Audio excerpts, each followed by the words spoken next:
Hey everybody, we're gonna get started. So buckle up because we're about to take a big old left-hand turn or maybe even a U-ey on the road. And we're heading into research data. Don't you people leave. None of you, you're staying right here. And to quote Philip Sharp, which is important, he said just minutes ago, data are the essence of doing science. Can I hear an amen? Okay, now you're on the right track.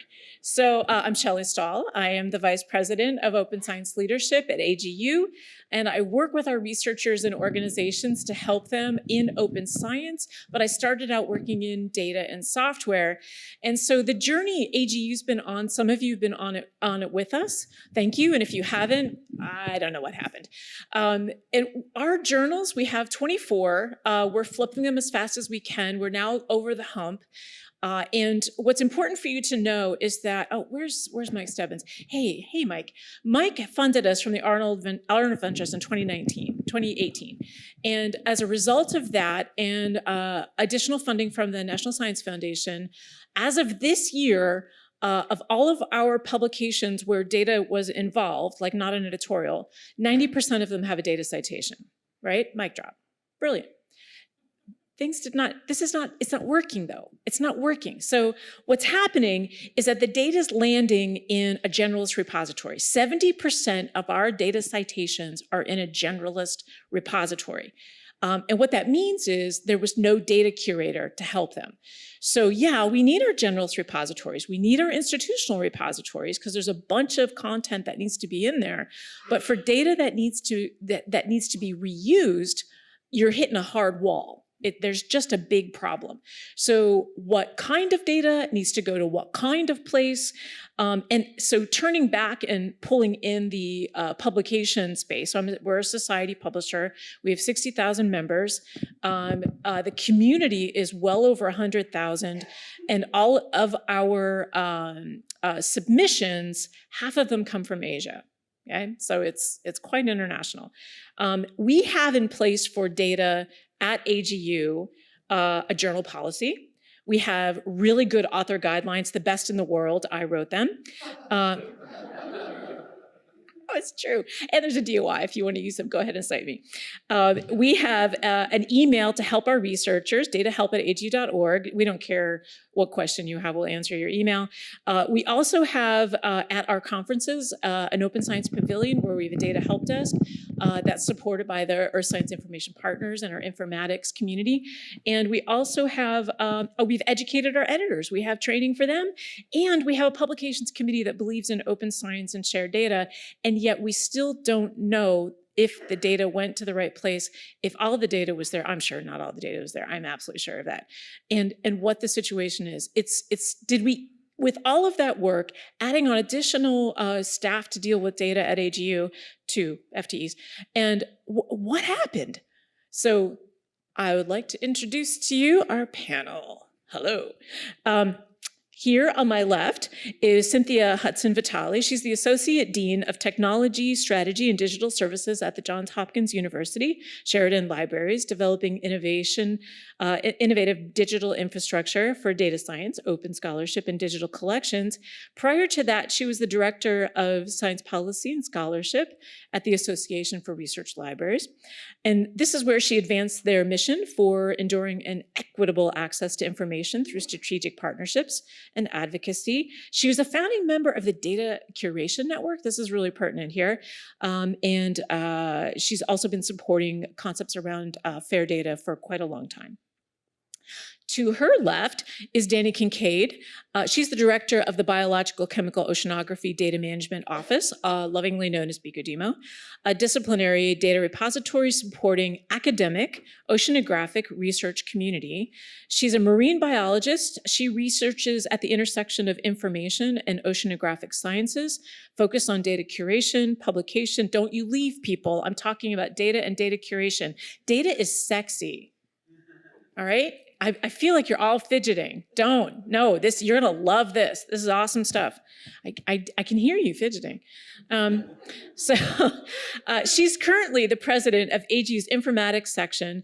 And prior to that, she led the U.S. Council for Data Facilities. And that was part of the EarthCube program. And EarthCube is a whole meeting by itself.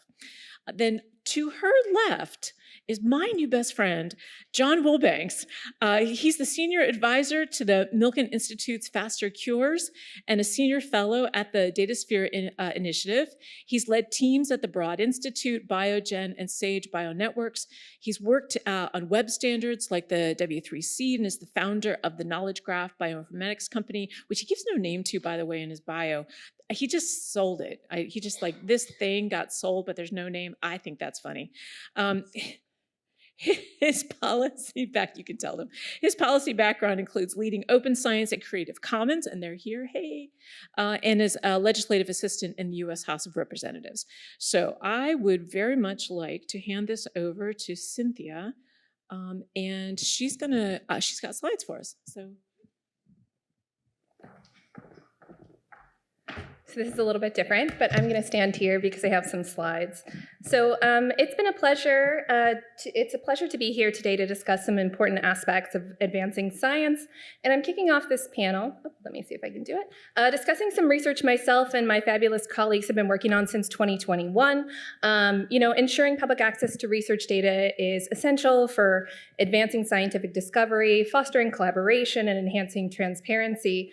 By sharing data, we enable researchers to build on existing knowledge, replicate studies, and innovate in ways that wouldn't be possible without open access to the underlying data. So in 2021, ARL, with co-PIs from these 6 institutions, were awarded an NSF EAGER grant to conduct research, develop models, and collect costing information for public access to research data. So our research aims were to deepen the understanding of the institutional and researcher expenses involved in making data publicly accessible. So with data sharing becoming more prevalent since the 2013 Holdren memo, it's critical not only that we comply with these policies, but also recognize the strategic importance of supporting sustainable data sharing practices. So with that, I'm going to quickly cover our research design, methods, results, and kind of next steps. The report, survey instruments, protocols, data, scripts, all of it are available online for further reuse and analysis, so I would encourage you to check it out if you're interested in more. So quickly covering our research design, our study involved 2 participant groups, administrators and researchers. As we know, support and service for research data management and sharing is not limited to one institutional office or college, but spread throughout the institution. The research team identified offices on campus that support data sharing activities and who had knowledge of the expenses for those within their organization. For the researchers, we narrowed our study population to include only those funded by DOE, NIH, and NSF, and we also limited the disciplinary areas to grants received for biomedical, environmental science, material science, psychology, and physics. So for each of these 2 participant groups, we presented them with similar surveys and asked them to identify which of a group of data sharing activities they kind of undertook and did. For researchers, we asked them to consider all activities during the award period. For administrators, what services did they support over the previous year? So for asking about the activity, or after asking about the activities, we then asked participants to determine the number of people who contributed to the activities, their percent efforts, infrastructure costs, all those things. And then we held follow-up interviews with them to first confirm that they understood like what the data activities were and meant, and if we were talking about the same things, and then to clarify some of the expense questions. So in terms of our response rate for administrators, there were 138 that were identified. And from the 58 administrators, 84% provided expense data. For researchers, we had close to 3,200 possible participants across our institutions and had a response rate of 8.4%. So moving quickly to the results.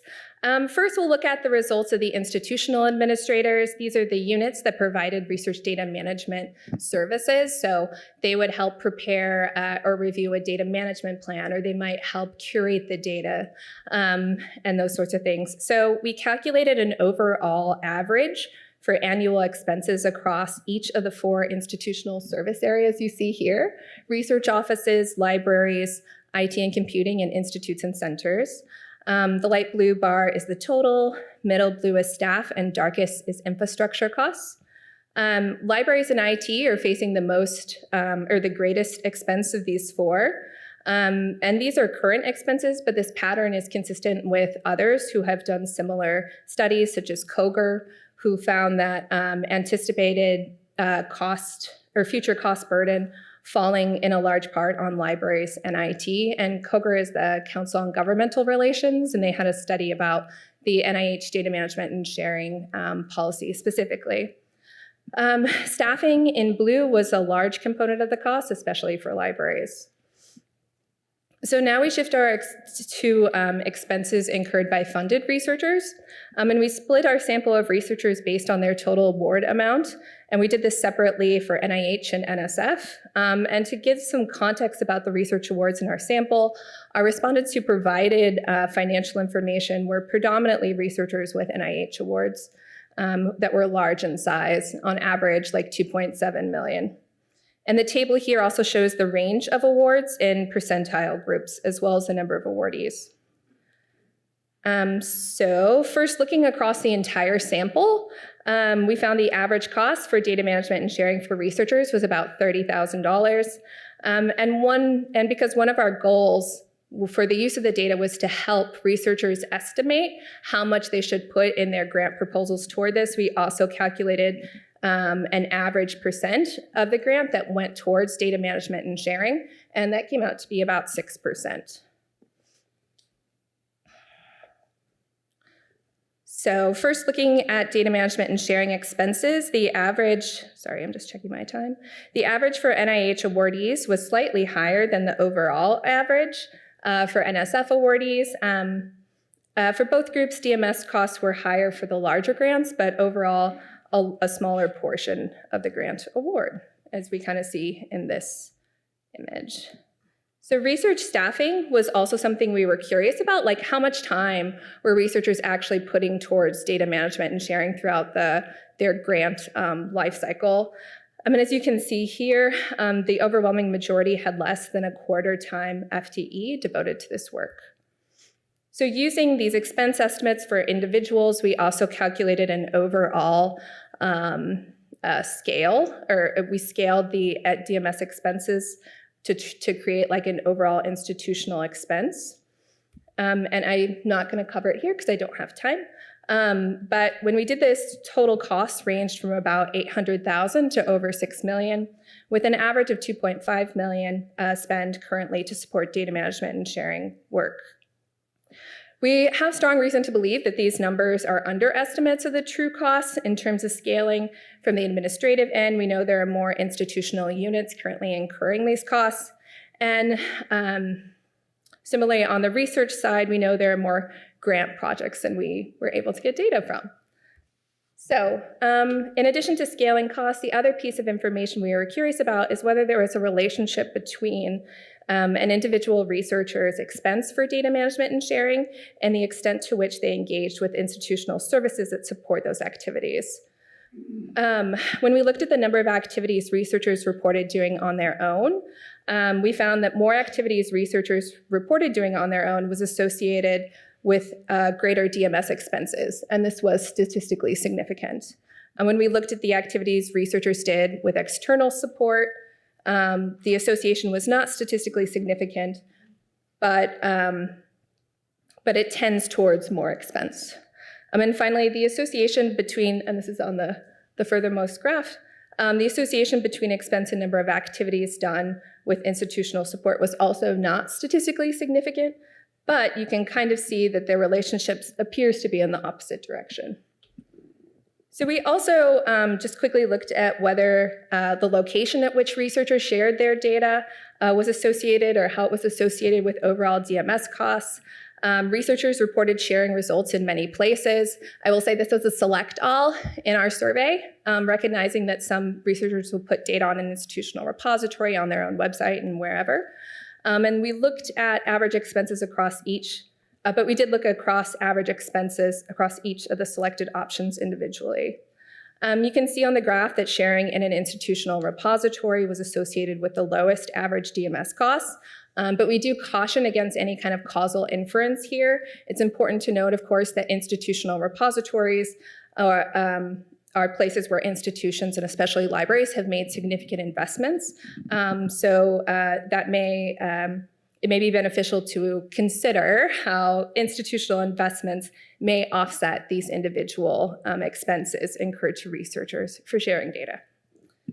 So quickly, just phase 2, we were awarded by IMLS a follow-up award that's currently underway. And this just kicked off last year. Our goals here are to expand the number of institutions we are collecting retrospective data on and expenses for research data management and sharing. There's also a prospective side to the study where we're following along with 4 NIH researchers at each institution, collecting information on expenses quarterly for data management and sharing, just trying to weed out some of the noise and get a clearer sense of expenses for research data management and sharing so we can make more informed strategic investments. So with that, I am going to stop talking and turn it over to Danie. Thank you.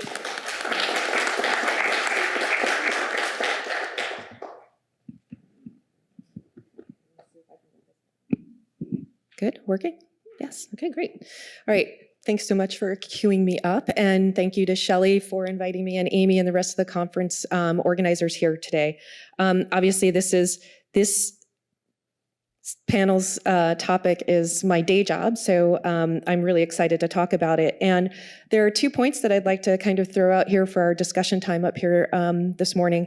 And the first is that, and it's wonderful that Cynthia queued up so many wonderful things for me to talk about. The first is that, generally, broadly, if we are here to realize the end state, a successful end state of this open science enterprise, then we have to invest in research data infrastructure. So that's a big one. We've heard how data is the essence of science, and other folks are calling data a renewable resource, and the more it's used, the more valuable it becomes.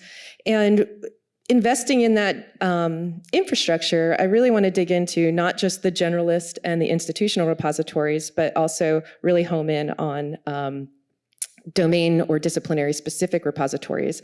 And I happen to be a co-PI and a director of, as Shelley pointed out, BICO-DEMO, which is an NSF-funded geoscience data repository serving all of the NSF's Oceanography division awardees. So we work closely with researchers. We handhold them from pre-proposal time and developing their data management plans to data acquisition, to data sharing and data publication.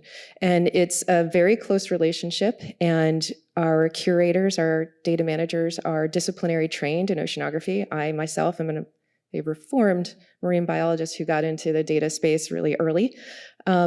It's labor intensive. We go through opening up files, we read papers, we augment metadata, we QC the files with the PIs.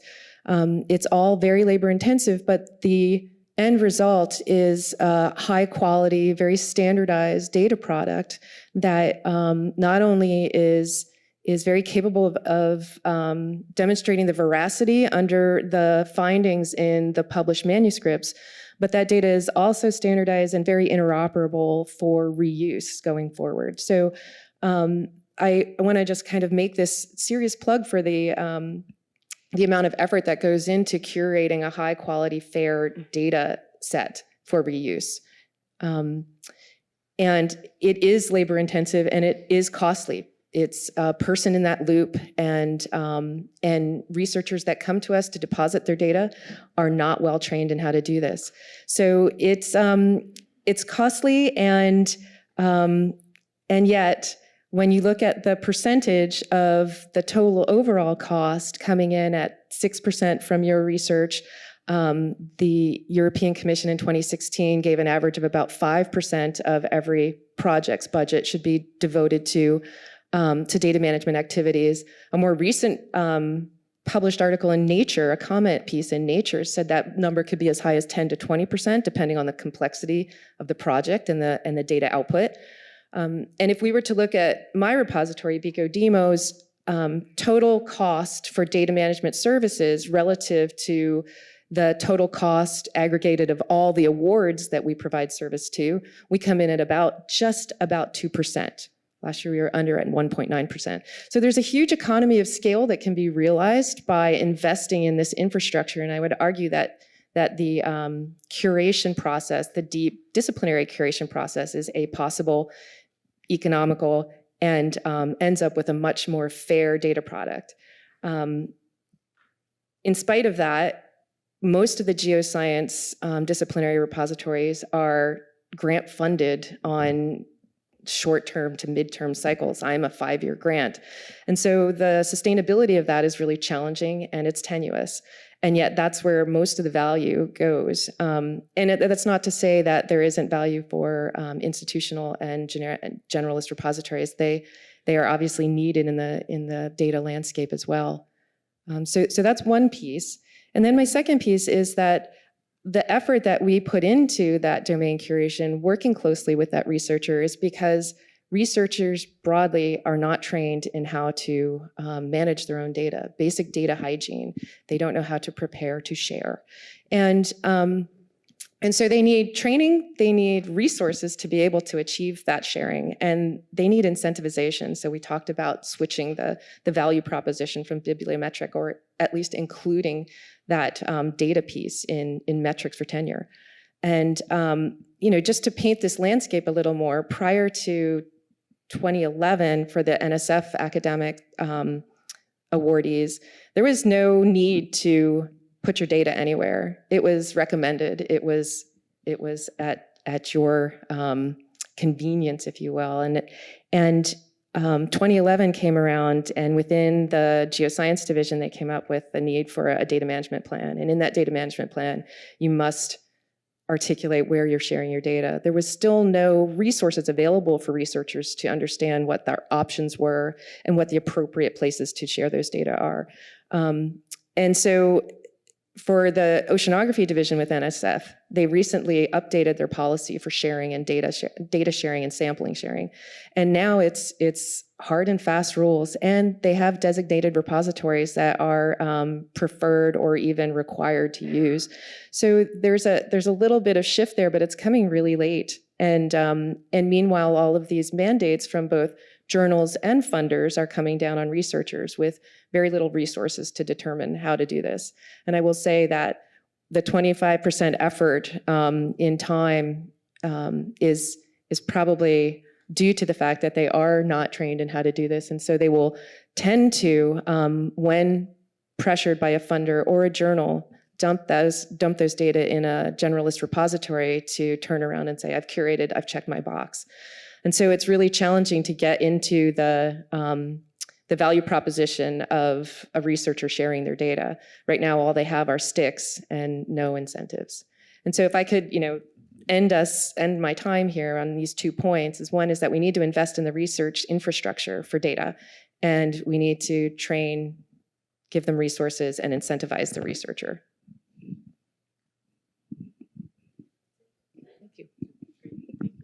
Great, thanks.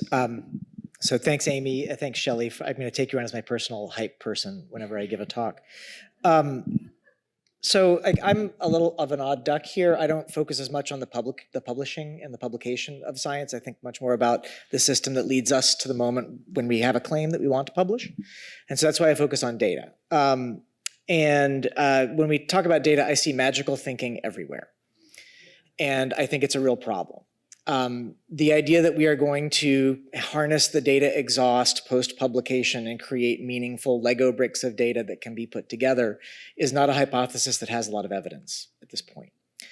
And I think it's been the basis of a lot of our policy work. And so I like to start with that framing, and then we can dig into maybe there's some things we could do that would make it work. But the hard questions to me are not particularly technical or scientific. They are who pays, who decides, and who does the work. Because what we frequently do is we assume that the payment comes out of the grant, the work is done by those who are experts whose incentives are to publish, not to do data, and that frequently gets offloaded to a graduate student, and then who decides often doesn't happen at all, leading to standards battles, metadata battles, repository battles, and so forth, which again keep hamstringing the policy work. So like my first point would be open data will make open access to the literature look easy. And it has not been easy, but it will look easy. And I'm not talking about when we intentionally create a large resource like the Human Genome Project or the Great Western Surveys of the mid-1800s, right? The government's reasonably good at doing those things, although in my new day job, I will be trying to create some of those as well. I'm at the Astera Institute as head of data. I just announced it yesterday. But when we talk about data funded as a substrate to knowledge, right, which is what I think what we're doing here today, that's what your survey was about, where the data are created on the way to a claim of fact, and then we want to harness them so that we can reduce, reuse, recycle those data to create new or unanticipated knowledge. And there's been a major distortion in our thinking caused by the NIH, right? I've done most of my work and career in NIH adjacent things. So you have something like the Gene Expression Omnibus, which is a really nice database of gene expression data, which is relatively standardized because when it was getting built, there were only a few manufacturers of machines. So the data were standardized because the machines were standardized and you could collect, right, the exhaust in a meaningful and relevant way. That's not really how it works most of the time. And when we fund the data work as this substrate and then expect it to be posted, it is subject to all sorts of whims and variables and changes. So if you're not aware, the NIH recently deleted the vast majority of eukaryotic pathogen host and vector resources because of a change in priorities. Private funders are trying to come in and save this data, including CZI, who's here today, but literally, the data is just gone. This is what happens when the priorities of the institutes change, and that's what priorities do, they change, right? Magical thinking. And if we just get the data online associated with an article, right, that's gonna make it loved and used, and it's not, right, to Shelley's point. There's an old quote in software, it says, open source is not a verb. It's not an action, right? It's a state. And that state involves users. And one of the things I haven't heard yet today is talking about user-centered or product design in the way that we make our data available. That's the Lego bricks that will get us to this reduce, reuse, recycle concept that we've got. But, you know, we have to have decisions, right? Is the data the thing or is the article the thing? Is the data the extra thing on top of knowledge creation? And if so, what do we need to do in order to extract it? What's enough data? Who gets to decide who pays for it to survive and how long? They're not complicated questions, but they're really complicated to answer. It's really hard to talk about science because anthropology looks pretty different from high energy physics, right? The data look different, the preservation requirements look different, the privacy requirements look different, right? The timescales and the user bases look different. And again, the human health bias here is that there is massive data with massive user bases. And what there is a matrix. There's some data that is tiny data and has a big user base. There's some data that has a tiny user base and is gigantic. And there's some data that has a tiny user base and is small. And we're going to need to be able to think about data in a way that covers all of that and have a policy regime that's flexible enough so that we don't impose NIH requirements on archaeology and vice versa. Absent in my note here, absent or embryonic metadata standards and practices are a systemic problem across each of the disciplines. There are no magic generic solutions, in my opinion, that cut across the sciences. So this is going to be complicated. We need to do training. We need to create infrastructure that is generic and customizable so that you can go the 20% extra and fit that to your discipline. And in the absence of like closed loop manufacturing for data, right, we're going to wind up with something that looks like recycling. And recycling, if you don't know it, aluminum is recycled. Most plastics go to the landfill or get burned. And I think that's what's going to happen to most of our data if we don't start to address these boring, complicated political issues. One other quick point to make, having built teams that build software platforms, It's expensive and complicated to build software these days. Very little meaningful software for data analysis is downloaded. It is typically run in the cloud. You run workflows, you use workbooks, you have workspaces, you have to have a credit card, an account with a cloud provider. And as a software provider, like I was at the Broad Institute most recently, we open sourced the Terra software platform, which had 65,000 users. If you didn't have a 15-person team and $100,000 a month in Amazon in your budget, you can't run it. Right? Open source does not mean what it used to mean. And so we need to think meaningfully, again, about labor and economics of data access in the cloud over time. Because if data can be deleted when something changes, then there's a very good chance that it will be deleted. Because the only thing that grows forever is data storage requirements. Right? Nobody wants to delete anything. We have no norms of when we forget and what we forget. One thing that I think is perhaps positive and we can look to as an inspiration is there's a new movement called Public Interest Technology, PIT. It's one of the things that's happening in the nonprofit sector that's fundamentally optimistic as opposed to critical. They're beginning to train product managers in the public interest. So a product manager, a product manager in software owns the product, talks to the users, guides the engineers towards what they need to be building.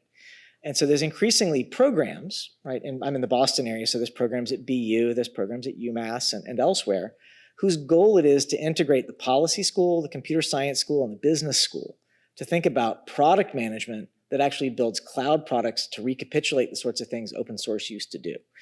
And I think as a movement, that's something that we as a group need to be engaging with as well. Because if we don't talk about the economics of the cloud, we're not going to successfully solve any of these problems on the data side. The good news is I think that the pricing on all of this is coming our way. The policy regimes are coming our way, and there's a growing understanding that taking care of data is a first-class task in research. My hope is that we find a way to separate it from the funding of knowledge creation in the sciences and start to treat it more the way that we treat highways or bridges, because these pieces of infrastructure need to live that long because science lives that long and institutions live that long. Thanks.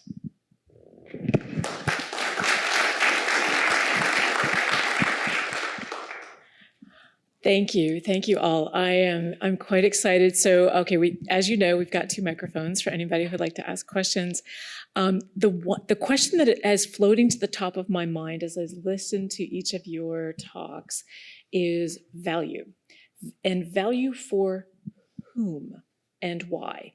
So first out of the gate is the researcher. We already know the researcher looks at data. This is not where they get their promotion and tenure. I don't know if Toby Smith is still in here, but they're not really rewarded for creating a beautiful data set. And we're really trying to change that, right? We're really trying to turn that around. And I wonder if you could all briefly say something about how you're thinking about, we'll just stick with the researcher. We could pick other personas here, but how do we convince a researcher that taking the time to prepare first of all, let's make sure this data we do want to preserve so it doesn't go into the recycling landfill or the landfill of plastic, and it's worth their time to prepare it for preservation, for storage. I don't know if anybody wants to go first. So you're looking for you're saying what's the value proposition for the researcher Yeah. Right. So I would argue that first that there's no incentive for that right now. There are no incentivization systems for them to do this. It's primarily a stick from funder or publication driving it. I would say that on the repository side, my perspective from this is that we handhold as much as possible and during that process, they are educated in things that they will need to do to share for their next data set. We also try and speak to the value of the full corpus of the project output versus the piece that is going for publication, and that the original primary data that supports any statistical derivations or summary data sets or derived data should be what's shared, and then guide them through preparing to share that in publication. And one of the things that they should give an eye or a nod to is that you have your own inherent drivers for the data collection based on hypothesis-driven research, but it's very challenging to extrapolate or to consider the future uses of that data. So we try and collect as much metadata as possible. I guess it's metadata, to provide context for the next user for fitness for purpose determination. And so that's really the mindset that we try and guide them through. Thank you. My mind goes to like what research, what new questions we need to ask. How do we gather information about like the value of the shared data and what's been shared so far? And actually, I just want to. It may have been shared in the pre-materials, but Dr. Christine Borgman and Paul Groth have a have a new paper out that talks about the from data creator to data reuser and this concept of distance for facilitating reuse and kind of the value of it. And I don't know if you're going to be talking about it later at all. Yes. Over lunch, perfect. Yeah. So I do think that there's that wonderful paper out to kind of help us think about the value of data reuse. But there's lots of, in it, she also sets forth a research agenda to continue to gather evidence as to what value data reuse provides and why it would be an important contribution for data management and sharing overall. I mean, I think the big incentive to a researcher is the threat model, right? I have a requirement, I have to meet the requirement, right? I don't think very many researchers think about the value of that.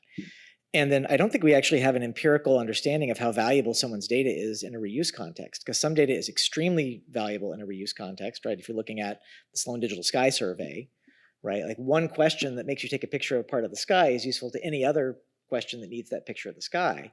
Whereas if I've gathered 55 interviews about, folk music in Appalachia, it's not that valuable to someone who's not interested in folk music about Appalachia. And that's why it's hard to make blunt statements about sort of the reuse value. I think if the reuse value goes up, then the value to the researcher depositing goes up. Because they'll get citations, they'll get the things that the system looks for. But in the abstract, it's more, here's a bunch of extra work and no extra money. But do it or you'll get punished. And I would argue that the systems to track the credit for reuse at the individual researcher level aren't robust. They're not. They're just we're taking baby steps there. We hand connect the publication to the data set because there aren't robust systems to do that automatically yet.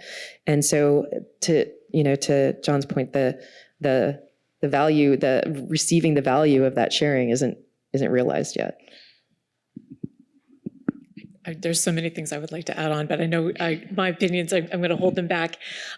Please, over here to this microphone. Thank you very much. Steph Bertolzi from UC Berkeley.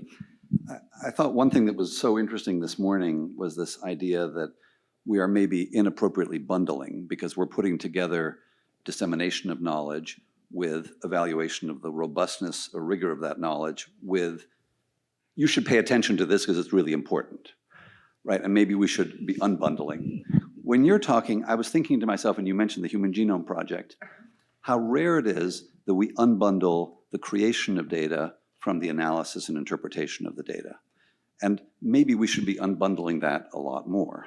Because if we did unbundle it more, then maybe the funders would be motivated to fund the creation of data that has broad usability, rather than doing it as we do now, which tends to be that we fund data creation and analysis together with everybody having an incentive to hold on and maximally extract the value from those data before they get shared. And I just, we have funders in the room. I don't know, I'm guessing that experimental physics does a lot of the data planning in advance, and then lots of people get to use those data. And I think in the biomedical sciences, we do very little of that. People tend to recreate the data over and over again. I'm just wondering if you have thoughts about the degree to which it's the upstream incentives that are driving a lot of this inefficiency and that we could do it differently across many more fields that we currently do. I totally agree with that. I mean, I think that one of the missions of the infrastructure that I'm leading is trying to extract the full corpus of the data out of the researcher rather than just the underlying publication data, and that's strictly for reuse purposes, to try to approximate or get to the value of the PAR memo, the Holdren and subsequent Nelson memos. So I think there's an incredible inherent value in reusing the data. I think we don't have systems to track that reuse well. I think that in the federal and agency level, they're much better at doing that. But we know that our data is getting reused only by the researcher coming back and redepositing or telling us to connect a publication to an existing data set. So the systems aren't there to track that well, but I think it would go a long way to value the reuse, seeing the alt metrics of reuse of a data set totally decoupled from the original publication. Yeah, I mean, I think it's a great question, and this is what I'm going to try to do in my new job is to actually try to create some data sets that are unbundled from the analysis, but not just the data, but the compute environment that makes those actually reusable and analyzable. But I think we've just had this reasoning thing where we see the HGP and some other things. We go, we can just build that on the back of the research we're already doing, as opposed to the HGP started with, no, we're going to have genome centers. They're going to deposit on a certain cadence. The value to the researchers is that they get to publish the assembly of each chromosome, right, individually. And so it was built from the beginning to build a map. And I think the sense is we're going to build mines out of all this other data instead of maps, and those mines will be valuable. And again, at least in a lot of the life sciences, there's not frequently the juice is out of the orange. Right, the interesting stuff has actually been squeezed out of it if it's been analyzed correctly, and there's not that much new knowledge in it. And so to the extent, what does it click into to form a larger resource? And so I think that part of what we should be doing is intentionally creating massive public data sets to stimulate new areas, right? Whether it's materials chemistry, right, soil chemistry, you name it. As long as those are coupled to the analytic environment that makes them actually usable, and you don't just create a sport of kings, right? So it's, we've done this with the gene tissue expression data set at the NIH, right? If you downloaded that, it would take 3 days.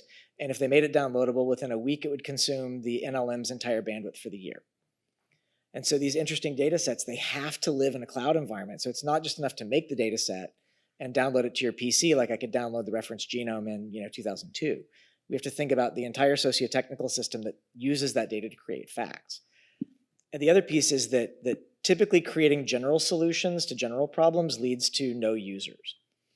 And so I'm a big fan of making these big public domain data sets, but with users who help you decide what's the right metadata, what's the kind of curation, what's the level of detail, resolution, file size, right? All of that stuff. And you build general solutions out of working with specific people.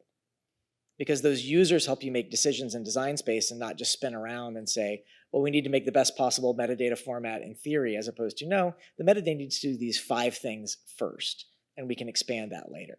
And this is how the Sloan survey worked, or if you go back to Jim Gray and Microsoft Research and what they did, right?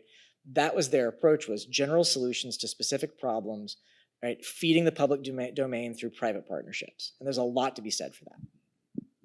I will follow on with one juxtaposition of the domain or the disciplinary. Maybe the juice is out of the orange for the health, the health sciences, but from the perspective of climate science and the geosciences, I think that there's incredible value in these long-term records that build the basis by which you can, you can assess change.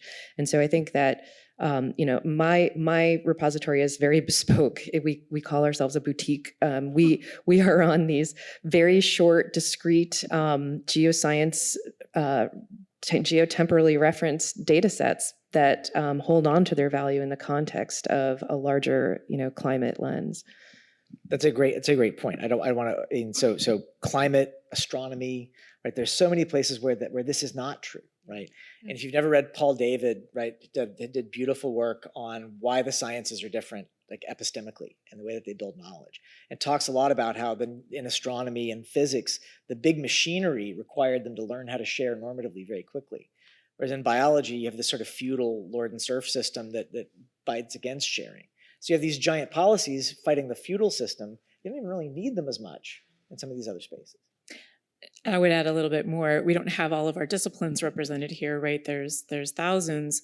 And in conversation with the other disciplines, even within AGU, we have lightning science, which has experimental equipment, and separating the data creation from the analysis doesn't make any sense at all. So there are those cases where that probably doesn't, I can just see these people going, Shelley, if you don't say something, it's gonna be a problem later. And it's coming in binary, right? Lightning data comes in binary because it's moving quickly, right? That's the whole point. And the way it's consumed within research, sharing that raw data makes no sense whatsoever. And what does that mean in publication? What does that mean in reuse? So their questions are so different. And I can see yet another person where, and we're not in the cloud, right? Like not all of our research discipline, it makes sense to just live in the cloud. Many do, many don't. And we have like the precious data from, well, the samples are now coming back from Mars, right? Like this is really exciting.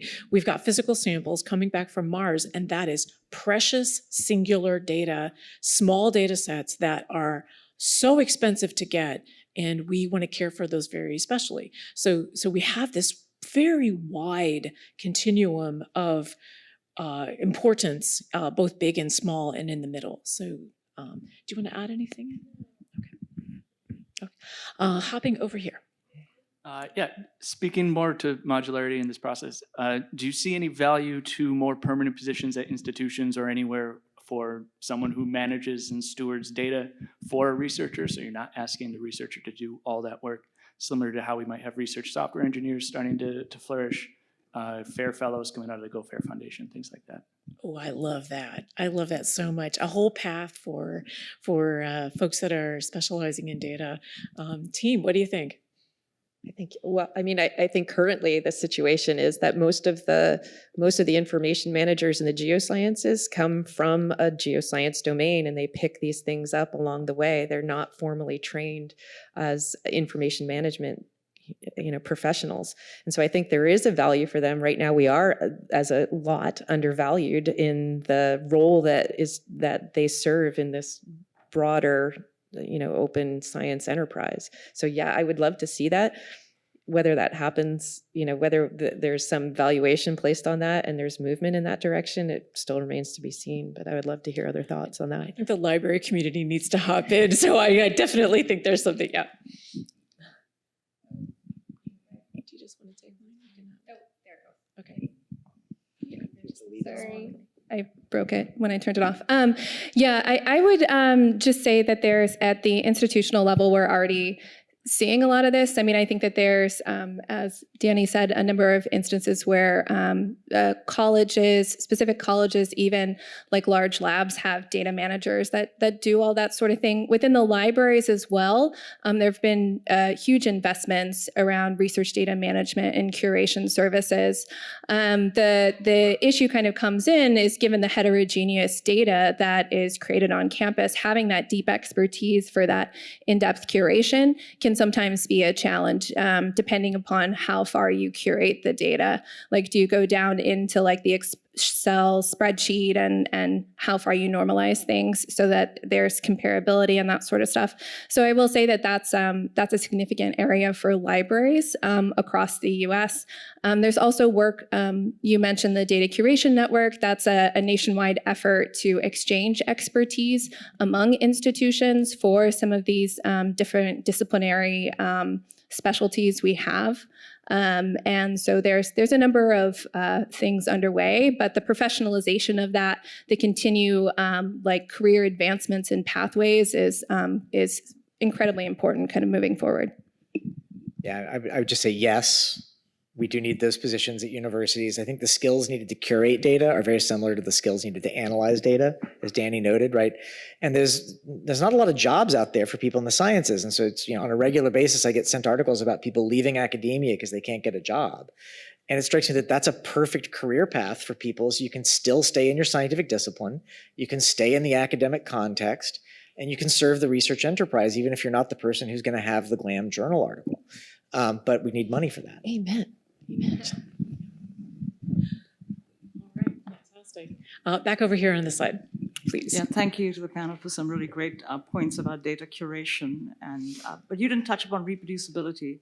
So the problem with a lot of the data, at least in the genomics field, is much of it is rubbish. And you find that out when you download the data and you try to reanalyze it. And that gets to analysis, right? So what I found really frustrating, both as an editor and as a scientist at the NIH, is that most of the bespoke software is written in-house for specific, very large labs or large initiatives like the Broad and so forth. And you actually can't repurpose them. So you'll end up reinventing the wheel and then redoing all that analysis and often coming up with completely different answers. So I think there is a really large question here is, yes, you want to make the data available to everybody, but who decides? Is the data good? Is it bad? Was it good only for a certain question? And whether the analysis and the software can be shared. Most of us do this on GitHub, but most people don't even know what GitHub is or how to use it. And if you use it, if you don't have the same platform, you can't use that software and you got to rewrite it anyway. With all the machines, the software becomes redundant very quickly, and then you rewrite the code in a completely different software, right? So it's totally ridiculous, all these beautiful data, and you can't integrate the multiple layers of data for machine learning, for example, which NIH does a lot of. So I'm curious to hear your thoughts about that problem. Thank you. So you dropped in the word software, which certainly data comes out of software and analytics. So that makes perfect sense, but it definitely adds a massive extra dimension into the conversation. So thank you for that. And, team, what do you think? Who wants to take a software angle? Well, I'll jump in as boots on the ground and say that we see this daily, that data come in and they're tied to even something very small and bespoke. And we encourage folks to, we end up educating in GitHub a lot. It's a heavy lift, but we encourage folks to deposit in GitHub. But GitHub, again, is not an archive. It's a collaborative version control platform. And so we handhold and walk them through the process of providing sufficient metadata. And I mean, ideally, you would want to Dockerize everything and capture that moment in time that you can reuse the software in association with the data. And that's not economically feasible in most cases. So you do your best at this time. And so we bring them to GitHub. We help them describe it with enough metadata so that it can be understood and reused in the context of the data set that it's linked to. And then we push them through to Zenodo to publish that with a DOI. And then we reattach that DOI to the data set that it supports. And at this moment, that's like the best effort we can manage, but it is a challenge. And the more complex, so for example, we have a decision tree. Is it just getting to your derived products, or is your research output a model? And is that model built on something that is already established? Can we just point to it? Or do you need to not only Dockerize and contain that model in a system that can be reused over time?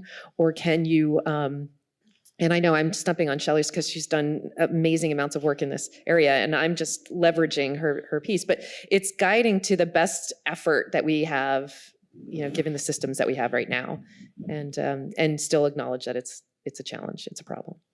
Yeah, what Danie said. Danie, you did a great job. Just adding a little bit of dimension to it, our researchers, if you say to them, hey, you're about to share your software, they get the heebie-jeebies. They don't know what it means to have peer-reviewed software mostly. I'm not talking about you data scientist people, no, you get it. But if it's a geophysicist, right, it's like, okay, well, I just scratched it together or whatever, and they just don't want to do that. That's not their best self. That's not how they want to be seen. So there's a whole cultural challenge. For AGU, we've got 2 journals where the editors require the software be shared, our models journal and our AIML journal, but all of the others, it's optional because we're just not culturally. But then you're back to do you save the operating system that it ran on? Snap. For how long? Come on. Okay, let's remember, journals barely can spell data. And you're asking, I mean, I'm an anomaly. I mean, I have a software development background. I can say those words. But if any of you in your journal staffs, what's your background in software development? It probably isn't much. And asking the journals to try to navigate that with a stick is like, ooh, snap, that's not a good idea, right? Let's think that through as a community. Okay, I'm sorry, talking too much and hopping over here. Yeah, hi, Chris Berg, MIT Libraries and the Center for Research on Equitable and Open Scholarship. So you've all kind of asserted that there are no incentives for researchers to share their data and certainly not to share it fair and do all that work except for the stick. And I mean, that's probably true. And yet, we do know some scholars do put the work in and do share their data and put the work in to make it fair. And I'll share one anecdote and then I'll try and figure out what the question is. So at MIT, we started, the MIT Libraries in the School of Science 3 years ago started an Open Data Prize. And we aimed it at undergrads, graduate students, postdocs, and junior research scientists. And 3 years running, we've had 70 plus nominations. That's a lot. Thank you. And most of them aren't making their data open because of a stick. They're doing it for some other reason. So, okay, so my question, and there's lots of other scholars out there who are sharing their data for some reason. Have we thought about, instead of worrying about the ones who aren't, talking to the ones who are and finding out why? What incentivizes them? And then take that knowledge and figure out some policy interventions. Instead of letting you all answer, I think this is an opportunity to do more research. I think this is a space where we really don't know. Does anybody want to add to that real quickly? Because we're coming up on the last 3 minutes. Well, just to jump in, I think this is where product thinking and user-centered design do play a role. Yeah. And so let's take negative results are a great example, right? There have been various attempts at journals of negative results. If you said if you shared your data, we could train an AI model that let you design experiments, knowing the failure of previous experiments, that's value to the researcher from a product perspective. And so I think that's where I would go with this. But it does, I think, to Chris's point, we need more research in the space. Yeah, I will throw out, I just didn't want to communicate an absolute dichotomy there that there is nobody out there. We're being dogmatic for the sake of argument up here, I think. Right. Yes. Thank you. Yes, and thank you to all those students and researchers who are sharing. We are at 2 minutes. Should we do one more question? Okay, I'm so... Dr. May I? Because I'm the one who wrote the paper. Okay, I think I wrote the paper that Chris Borg is looking for. So it also goes back to John's point. I'm Christine Borgman, UCLA, and the paper is called "Distance Matters," about the distance between the creator to the reuser of data. And that's exactly where we started, is the reuse. And it's a 10-year conversation between me and Paul Groth at University of Amsterdam, a computer scientist who's the world's expert in provenance. Okay. So what we did is we came way back and said the problem with the policies, including FAIR, and he's one of the authors of the FAIR principles, is that it's all things to all people, as opposed to saying what data should we share, with whom, under what conditions, and why and when. And so we identified 6 dimensions, which are domain, method, collaboration, purpose, curation, and time and temporality. And we flesh all of those out, and then we conclude the paper with a set of recommendations to the different stakeholders, including the authors, the reusers, the archivists, and the funding agencies. So we laid out a policy agenda, and we're hoping that Cynthia and lots of other people will pick up and continue to do the research that we've laid out. But it's exactly, it's right back to John's point. All things to all people doesn't work. We're really trying to help target the reuse problem. Thank you. Thank you. And thank you to all of our panelists. Thank you to all of our conveners. And I do believe we are going to have lunch. Yes.